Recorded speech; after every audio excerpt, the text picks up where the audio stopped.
whole community began weeping aloud, and they cried all night. Their voices rose in a great chorus of protest against Moses and Aaron.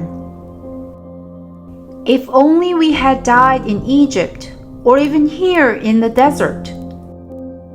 Why is God taking us to this country only to have us die in battle? Let's choose a new leader and go back to Egypt." Then Moses and Aaron fell face down on the ground before the whole community of Israel.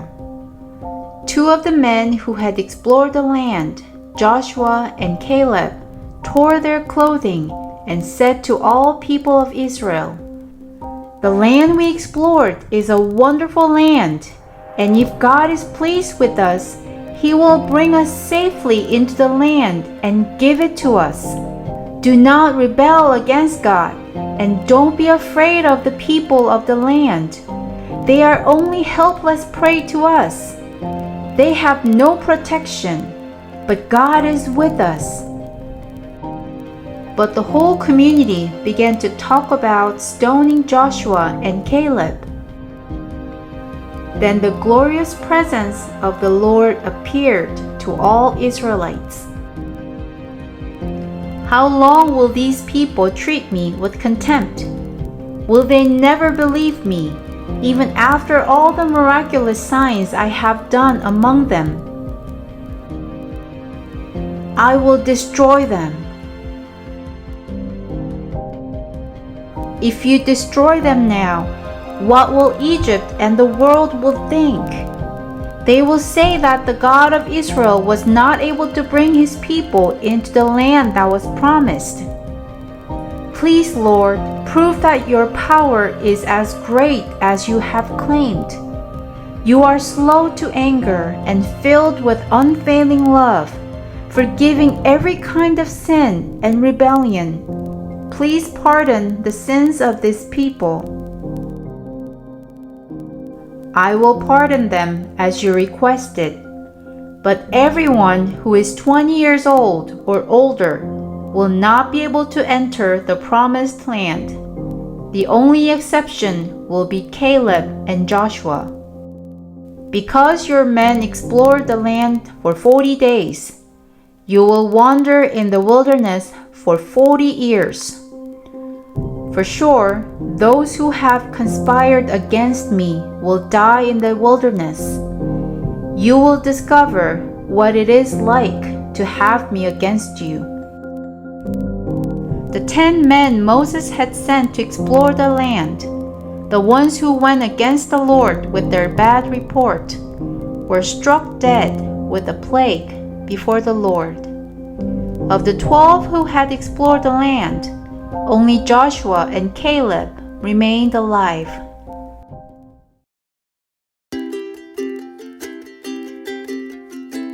Which of the 12 spies believed that God would give them the land? Caleb and Joshua. What made Joshua and Caleb able to see the same things as other spies, but still think they could enter the land? Faith in God. What did the other spies want to do instead of entering Canaan? Return to Egypt. Hello everyone! Today we're continuing the story of spying the land of Canaan. We're going to see what happened to the people who did not believe and trust God. When the people of Israel heard the report of the 10 men about the land of Canaan, they started to weep loudly. They cried all night. Then they complained to Moses and Aaron. "If only we had died in Egypt, or even here in the wilderness. Why is the Lord taking us to this country only to have us die in battle? Our families will be carried off as plunder. Wouldn't it be better for us to return to Egypt? Let's choose a new leader and go back to Egypt. Do you remember? It was the Israelites who cried out to God to save them from the slavery in Egypt. But now they're basically saying, "Why did you save us from Egypt?" After hearing the people of Israel complaining, Moses and Aaron fell on the ground. Caleb and Joshua ripped their clothes, expressing their pain. Caleb and Joshua said to the people, "The land we traveled through and explored is a wonderful land, and if the Lord is pleased with us, He will bring us safely into that land and give it to us. It is rich and flowing with milk and honey. Do not rebel against the Lord, and don't be afraid of the people of the land. They are only helpless prey to us. They have no protection, but the Lord is with us. Don't be afraid of them." What Caleb and Joshua said is right. The people in the land of Canaan have no protection, but the people of Israel have protection from God. But the people of Israel did not remember all the miraculous things that God had done to protect them and save them. But rather, they were trying to throw the stones at Caleb and Joshua. We remember what God did for Israelites, things that God had done to save them from Egypt, all the things that God had done to fight for them and protect them, and how God had them cross the Red Sea. But they still did not believe and trust in God. The people of Israel had rebellious heart.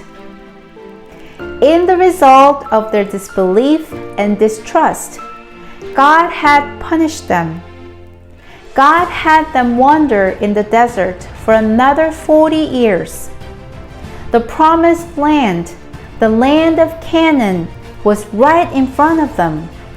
But now they have to wait another 40 years. The 10 men and the people who were at the age of 20 and older did not make into the promised land. Without knowing and believing in God's love, you won't be able to feel and live in God's love. Without trusting in God's word, you won't be able to see the amazing works of God in your life and receive the gifts and blessings that comes from God. Have faith in God. Faith allows you to believe and see.